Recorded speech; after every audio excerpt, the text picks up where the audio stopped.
Okay, I don't know about you, but I've been feeling a little cooped up being at home all the time. And with the weather warming up and summer right around the corner, it's hard not to want to have some fun. So while following those health guidelines, of course.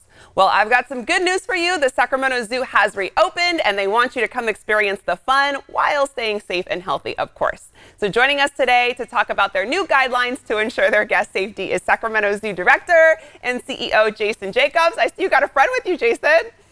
That's right. I brought a California king snake in the spirit of all the great things we're doing in the state to open back up and be safe. It's an animal that's found right here in California. Oh, that is so cool. And like you mentioned, so the Sacramento Zoo reopened yesterday, I believe. So how does it feel being open? I bet it has to feel great. It's a wonderful, uplifting feeling.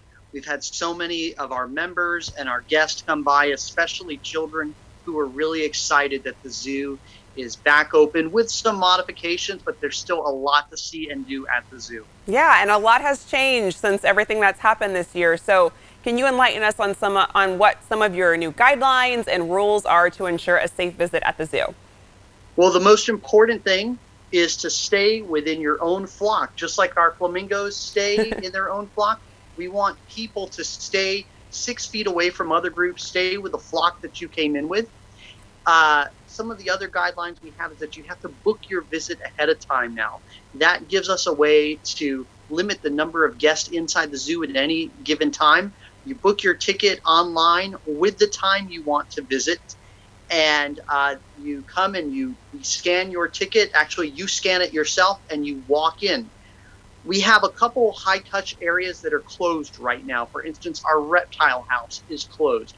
Our playgrounds are closed. Our wildlife amphitheater is closed. The carousel and a couple other high touch points. You're not able to touch animals like you used to or feed the giraffes, but there's still a lot to see and do. We're asking people to please wear masks. We see the majority of our guests wearing them, and people are just really excited to be back. Yeah, I'm excited that you guys are open once I heard the news. And you mentioned, so purchasing tickets online in advance, is that the same thing for zoo members as well? They need to reserve their tickets in advance as well?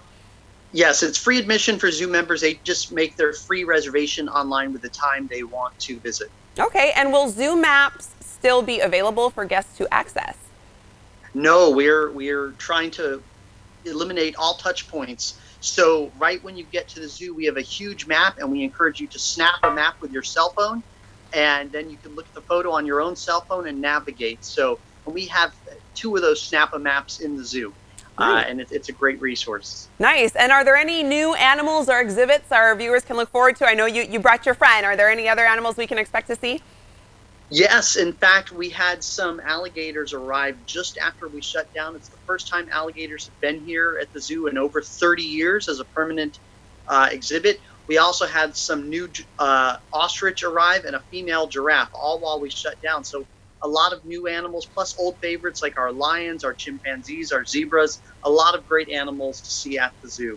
That's awesome. And where can our viewers go to learn more about the Sac Zoo's new guidelines or to plan their visit?